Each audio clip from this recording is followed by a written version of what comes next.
Hello everyone, कैसे हैं आप सब। आई होप स्वस्थ होंगे, व्यस्त होंगे, मस्त होंगे। ओके, अब हम अपने वेक्टर को सीरीज को आगे बढ़ाते हैं। लास्ट टाइम तक हमने एडिशंस ऑफ वेक्टर के सारे फॉर्मूले, सारे तरीके कर चुके थे। अब हम आगे बढ़ा रहे हैं इस टॉपिक को। एग्जाम्पल के लिए और लेते हैं एक, कि अगर मान लीजिए ये एक वेक्टर है, कितना 2i कैप 4j कैप मान लेते हैं, है ना। बी एक वेक्टर है 4i cap plus 8j cap. ठीक, find out the relation between A and B vector. ऐसा पूछा जा रहा है कि इसके दोनों के बीच में क्या रिलेशन है।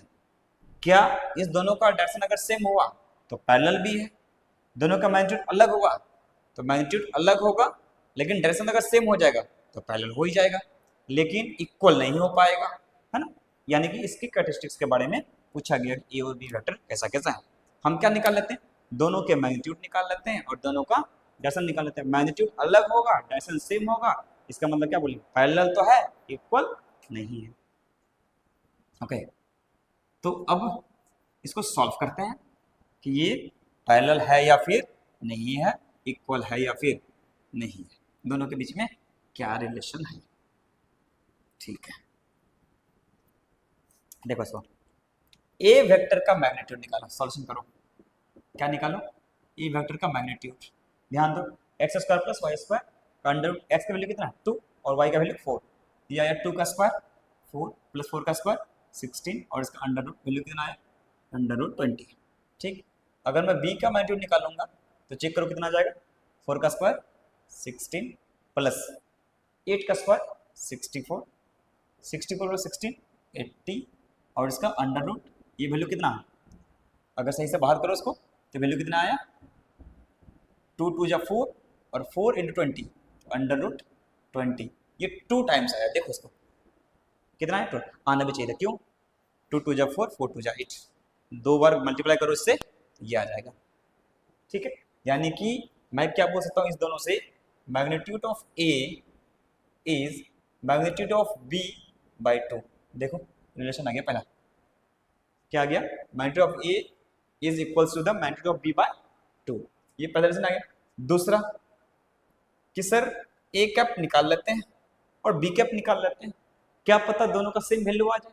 अगर दोनों का वैल्यू सेम आ गया इसका मतलब ए और बी कैसा हो जाएगा, पैरेलल हो जाएगा। ए और बी कैसा हो जाएगा, पैरेलल हो जाएगा। ठीक है ना, ये ऐसा हो सकता है।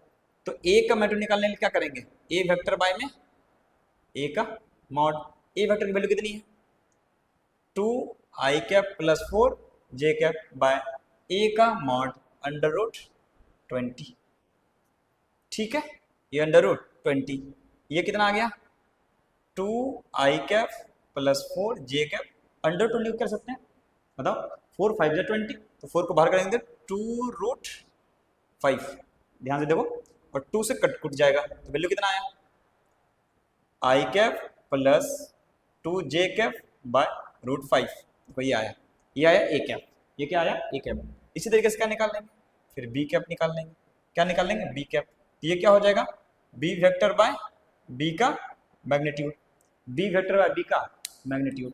बी वेक्टर की वैल्यू कितनी है 4i कैप 8j कैप, तो ये आया 4i cap plus 8j cap by B का मैग्नीट्यूड कितना है 4 का स्क्वायर 60, देखो कितना है 2 रूट 20, 2 रूट 20, 2 इंटू 2 रूट 5 बोल सकते हैं, है ना।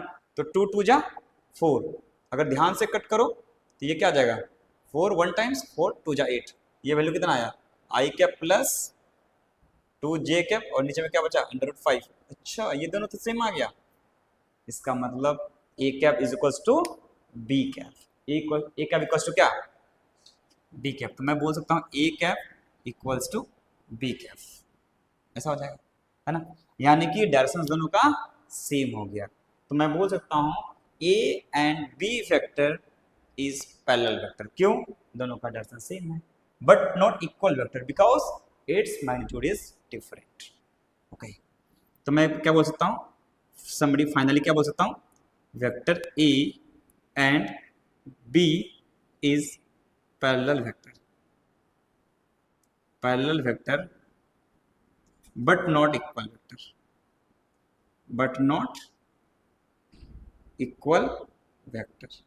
ये पैरेलल तो है बट इक्वल नहीं है। इक्वल नहीं होने का रीजन, इक्वल नहीं होने का रीजन, तो A cap is equals to B cap and A का magnitude is not equals to B का मैग्नीट्यूड।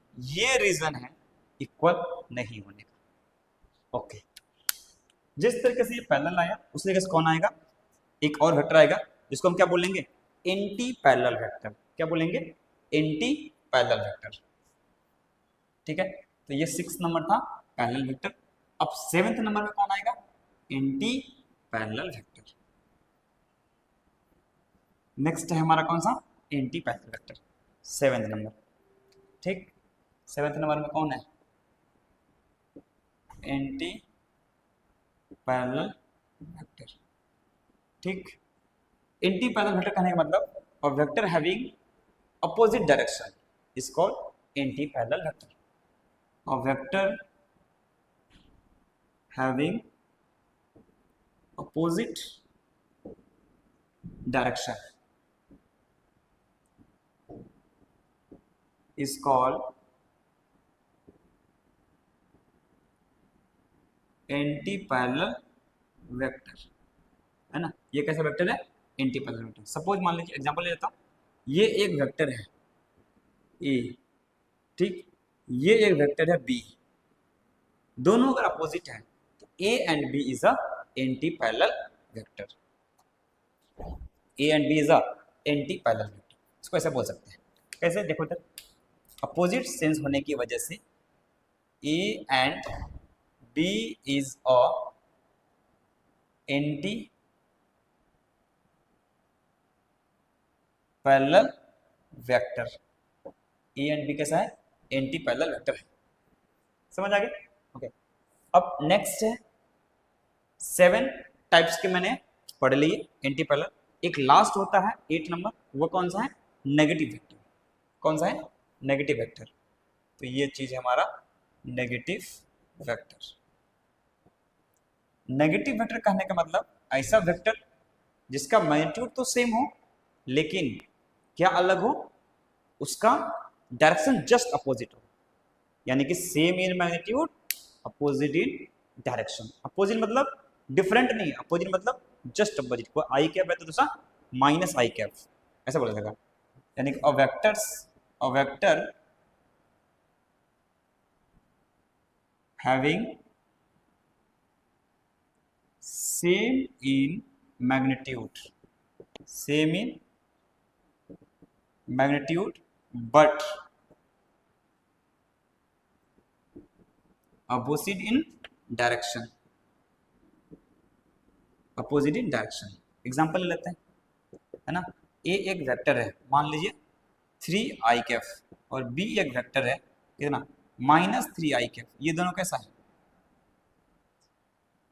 Opposite vector. कैसे, ए का मैग्नीट्यूड भी 3 है, बी का मैग्नीट्यूड भी 3 है, ए आई कैप है और बी -i कैप है। इसको मैं बोल सकता हूँ A and B is a opposite vector.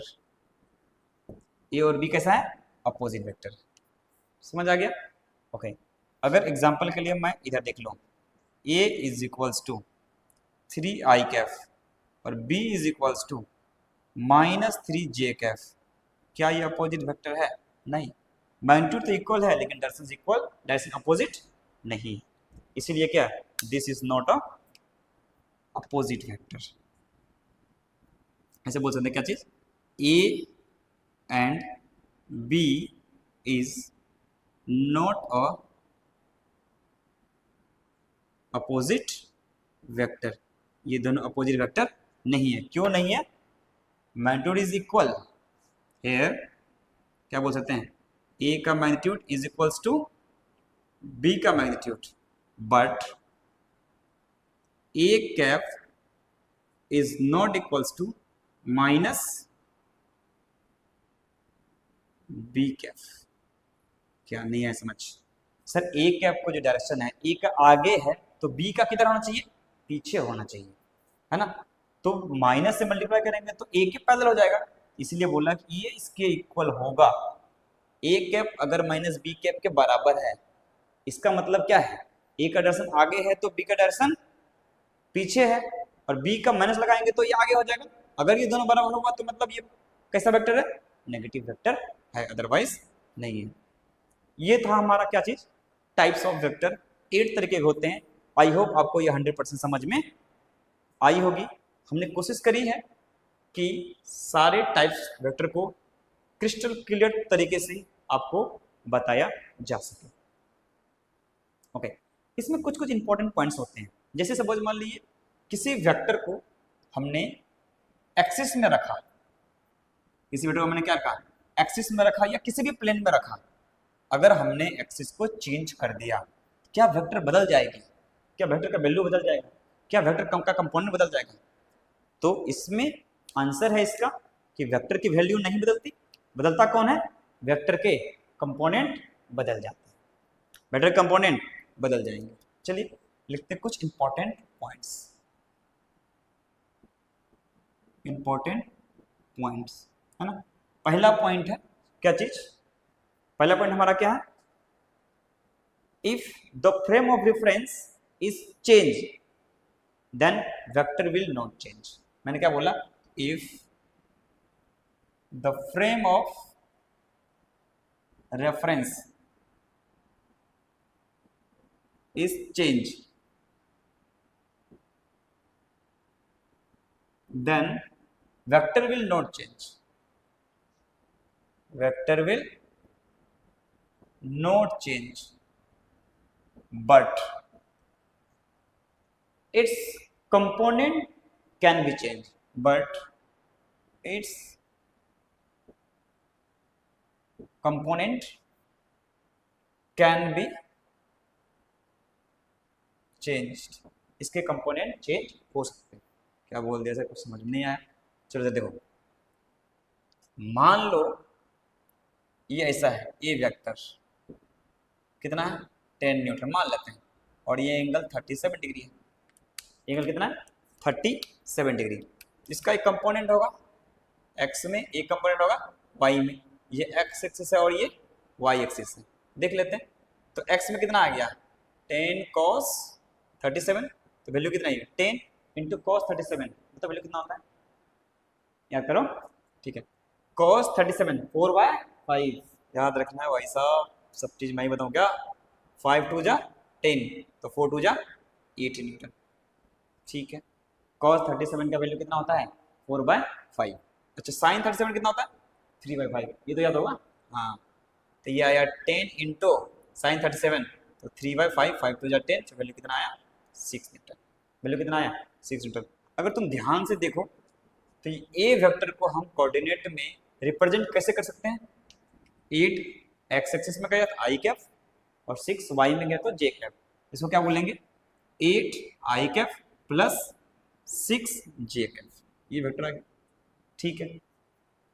चलो सर, अब एक्सिस ही बदल देते हैं, फ्रेम बदल देते हैं, रेफरेंस फ्रेम ही चेंज कर देते हैं। आपने बोला कि ऐसा था, मैंने बोला कि सर एक्सिस ऐसा नहीं है। ये 10 न्यूटन फ्रेम, 10 न्यूटन फोर्स तो है, ठीक, लेकिन सर एक्सिस मैंने बदल के, एक्सिस तो अपन बना रहे हैं ना, एक्सिस मैंने ऐसा बना लिया, एक्सिस मैंने क्या कर दिया? बदल दिया। ये हमारा एक्स एक्सिस है और ये हमारा वाई एक्सिस है। अब बताओ सर, मैंने बोला यार थीटा तो 0 हो गया, क्या हो गया? 0, तो 10 cos 0 इधर और 10 sin 0 इधर, कंपोनेंट तोड़ दिया, ठीक है ना। तो इस तरीके से इधर आ गया। तो एक्स में तो कंपोनेंट आया, वाई में कंपोनेंट 0 है, ठीक ठीक। वाई में कंपोनेंट कितना है? 0, सही बात। तो इसका अगर मैं कंपोनेंट लिखने की कोशिश करा, ये एक्स है और ये वाई है, तो ए वेक्टर अब जो नया आया यहां से, इस वाले फ्रेम से जो वेक्टर आया, ए वेक्टर तो ये आया 10 आई कैप प्लस 0 जे कैप। अच्छा, यहाँ तो कुछ और था, यहाँ कुछ और आ गया। क्या वेक्टर बदल गया? नहीं, वेक्टर में कोई बदलाव नहीं हुआ। कैसे नहीं हुआ है? वेक्टर तो वैसे, हमने अपना फ्रेम बदल दिया है ना। तो कैसे देखो, इसका मैग्नीट्यूड कितना है? 8 का स्क्वायर 64 प्लस 6 का स्क्वायर 36 का अंडर रूट वैल्यू देखो 10 आया। ठीक, इसका मैग्नीट्यूड देखो कितना है? ए का मैग्नीट्यूड अगर बात करें तो कितना आया? 10। इसमें भी 10, इसमें भी 10। मैग्नीट्यूड में भी कोई बदलाव नहीं आया, वेक्टर में कोई बदलाव नहीं आया। क्या बदल दिया? एक्सिस। वही लिखा, if the frame of reference is change then vector will not change but its component can be change. Vector change नहीं होता है, क्या बदल जाता है? इसके कंपोनेंट बदल जाते हैं। ठीक है, two vectors are called equal vector if its magnitude as well as direction as well as physical quantity same होना चाहिए। अगर तीनों सेम होंगे तभी हमारा क्या हो जाएगा? इक्वल वेक्टर कहला पाएगा। ये हमने फर्स्ट पॉइंट में क्लियर कर लिया था, इंपॉर्टेंट पॉइंट में इसको नहीं लिखेंगे, है ना। और दो वेक्टर हमेशा कोप्लेनर होता है, इसकी जानकारी मैंने आपको आराम से इमेजिन करवा के दे चुका हूँ। ठीक, आई होप आपको पूरी वीडियो समझ में आई होगी, आपने अच्छे से पूरी बातों को नोट किया होगा, क्योंकि आप जेई या नीट की प्रिपरेशन कर रहे हैं तो सिंसियर होना आपका उत्तरदायित्व बनता है। ठीक है, आज की वीडियो में हम यहीं पे क्लोज करते हैं। अगर आपको वीडियो बहुत अच्छी लगी हो या अच्छी लगी हो तो आप इसको, चैनल को लाइक करें, शेयर करें, सब्सक्राइब करें और अपने उन दोस्तों को जरूर शेयर करें जिनको इनकी नीड है। आपकी एक शेयर किसी के लाइफ में एक यू टर्न दे सकती है। तब तक के लिए धन्यवाद।